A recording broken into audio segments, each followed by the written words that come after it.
All right, everybody, we are going to get started. So, welcome and I'm so glad that you're here. And, as I was preparing for this class this morning, I was like, in a way, we're talking about, how our ancestors connect with us and how, they like to contact us and guide us and show up in our life. And I'm like, in a way, this class in itself is a message from your ancestors. And I was thinking about that because I was just like, we really are in a very crucial time for us as Americans, us as Black people, us as women, okay? Because I know there's a lot of women in this room. Um, and even Black men, all of us, everybody, collectively, everyone. This is the time. This is the time. This is the time where all of the healing work, all of the learning, all of the generational curse breaking, all of those things are coming into play. And I find that like working with your ancestors when it's tumultuous times, when there's a lot going on, allowing them to guide you and allowing them to be a place where not just you, but your family gets centered and grounded is a beautiful practice. So I'm here to hopefully give you some new information and maybe some reminders as well. And if you're in the beginning, this is perfect. If you are in the beginning stages of practicing ancestral veneration and wanting to learn more about who you are and where you come from. I think that is so important, right? Like when people say, it's important to know where your people are from. It's important to know who you are because that lets you know where you're going. So I'm excited to do this class and yeah, let's get started. All right. So if you have the guide already, please follow along. Okay, follow along. We are going to go through this together. A little about me. I am Coco Alexa, your alignment architect. I am a psychic medium and a tarot reader. I have been a psychic all my life. Okay. I've been doing tarot since I was 13 years old. I started doing it professionally a few years ago, and it has taken me on a journey, if you will. Okay. A journey of healing, a journey of self discovery, and a journey of alignment. And I have been aligned with beautiful things that inspired me to want to help other people do the same. And that is what I do. And it has been incredible to watch people go from one place where they thought they were going this way, and then next thing you know, they are skyrocketing. It has been incredible seeing a lot of my clients achieve some major accomplishments and major goals and helping people through their healing and their ancestral work. This a lot of times when people come to me, it's their ancestors that bring them to me. And I think that that's so beautiful. So, yes, if you want to contact me, get in touch with me, learn more about my work, you can see the information there.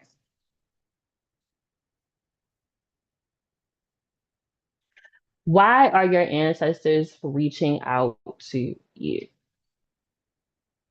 It's different when your spirit guides are reaching out to you or spirit is even reaching out to you.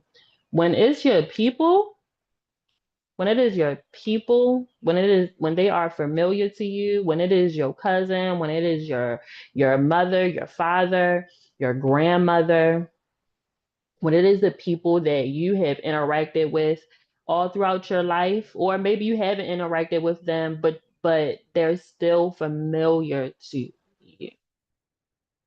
That connection goes so much deeper. It's in your blood. It's in your name. It's in your legacy, right? And I don't think people think too deeply about Your name holds a lot of wisdom. Your name carries weight, even if you don't think it carries weight. When your ancestors are trying to call out to you, communicate with you, they are trying to convey a message. They are trying to tell you they are proud of you, tell you that they are okay, tell you that, listen, that person is not it, and we need to move on.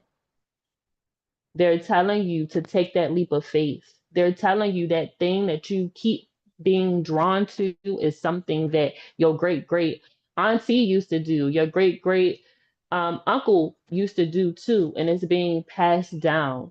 I can't tell you how many times. Yes. I cannot tell you how many times people have come to me through mediumship. They'll come to me to get a mediumship session, and they will talk to their loved ones and ask them, like, what is my purpose? What am I supposed to be doing? And I say it all the time. If you've had a session with me, if you have heard me speak, you'll hear me say, "Oh my God, I wish that I could just project what I'm seeing." Because a lot of times the things that you are drawn to, the things like your purpose work, it's really legacy work. It's really ancestral work. It is something that is a knowledge and a technology that is passed down. It's like, wait a minute, I love to garden. And then you find out that your grandmother had a huge garden down south before she moved to the city.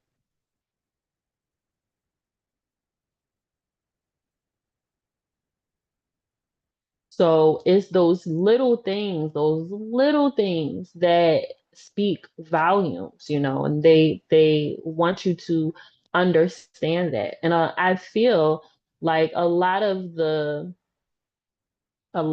messages that come through pertain a lot to building your legacy, fortifying your legacy, right? And your ancestors want the bloodline to continue.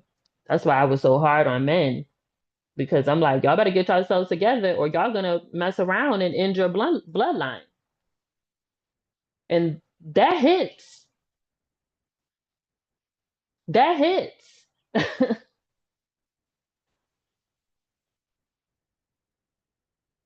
Your ancestors don't want that, because if you end the bloodline, then that's it.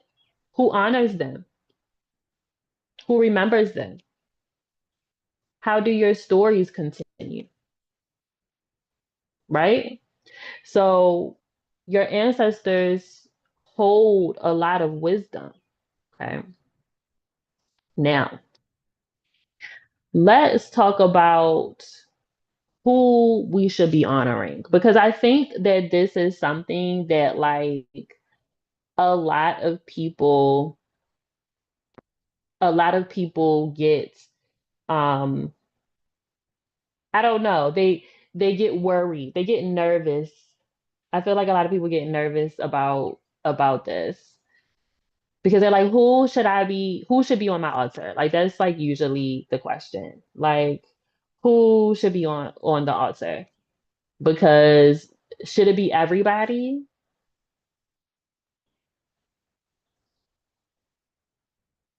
Should it be everybody? No, no, no, no, no, it should not. It should not be everybody. And even to discover who are the people that I want to honor, right? You have to do your research. You have to do your research. It's crucial. And like I said, in a way, this workshop is research, right? You're going to think about, okay, if I want to learn more, if I let me go this way. Let me go a little bit deeper. Let me see what's being shown to me. Some of y'all have rich histories. Go to the library. Go to the library. Go to your either your local or where your family is from, the historical humane society. You want to talk about a lot of times these places have treasure troves of information about who your people are and where they came from.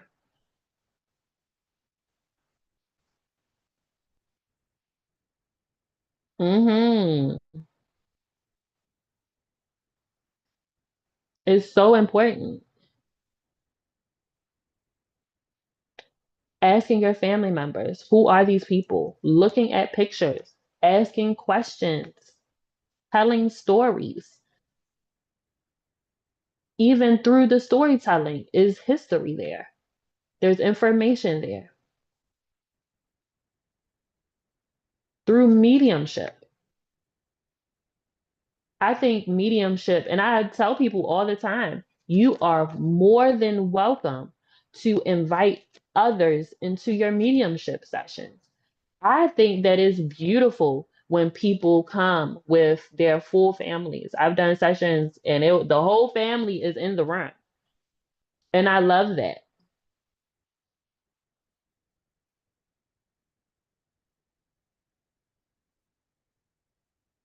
I love that because there's healing there together. There's an understanding. There's clarity that happens. You get to, in mediumship, you get to ask questions and hear the answers.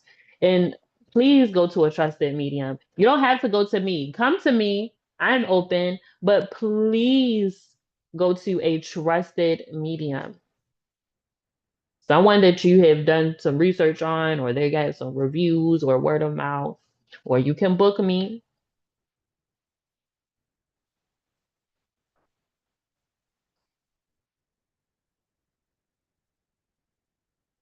through mediumship. For myself, I have been able to heal my relationship with my father.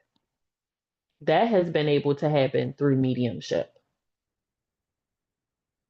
So, these practices and these tools are available to you in order for you to connect deeper to your people and get answers and get clarity.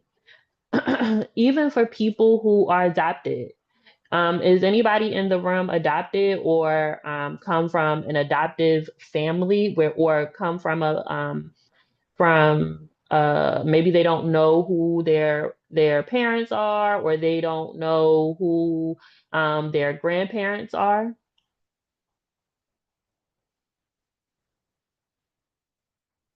or may not be familiar with like maybe you learned that your family changed their name or something like that.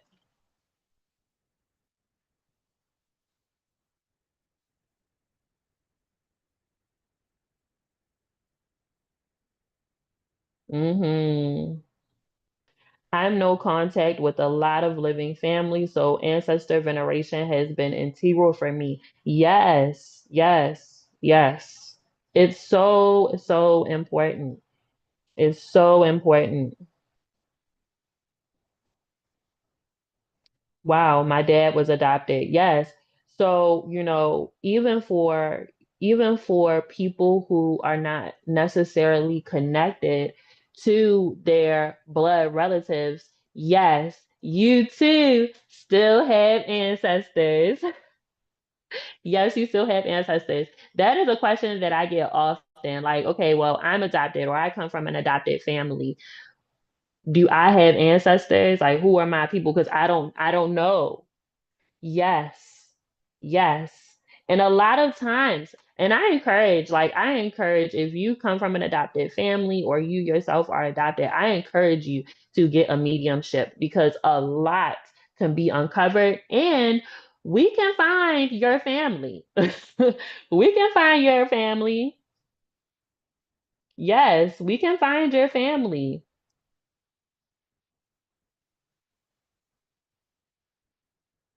Yes, we can find your family. It has happened.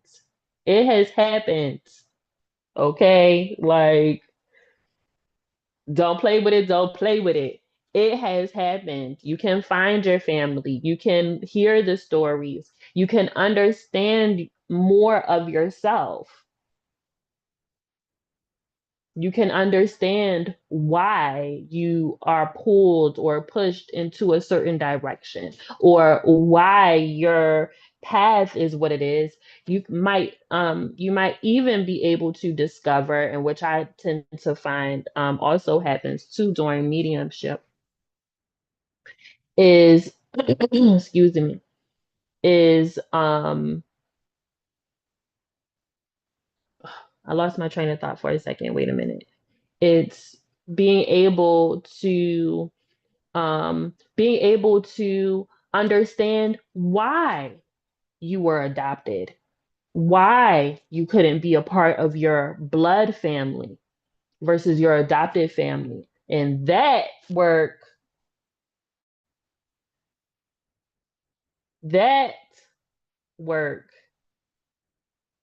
is real. There's some healing in that.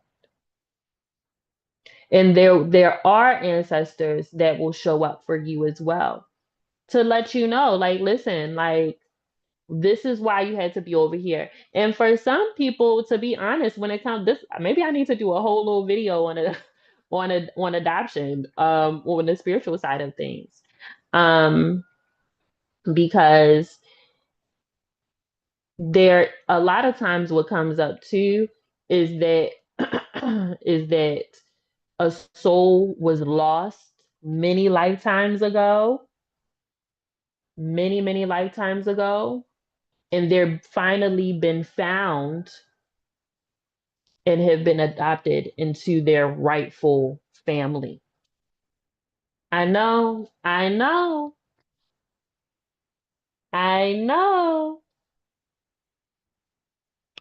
Thank you, Nastasia.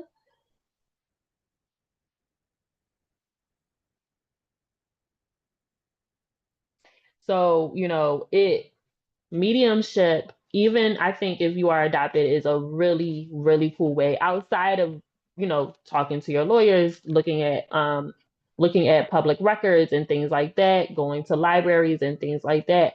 All of these encompassing can help you learn who your ancestors are and who you want to elevate. Who are your benevolent ancestors? Who are the ancestors that if you have a business, you did some research and you found out that one of your ancestors owned a business and it was thriving. What happened? Oh no. Ay, Dios mío.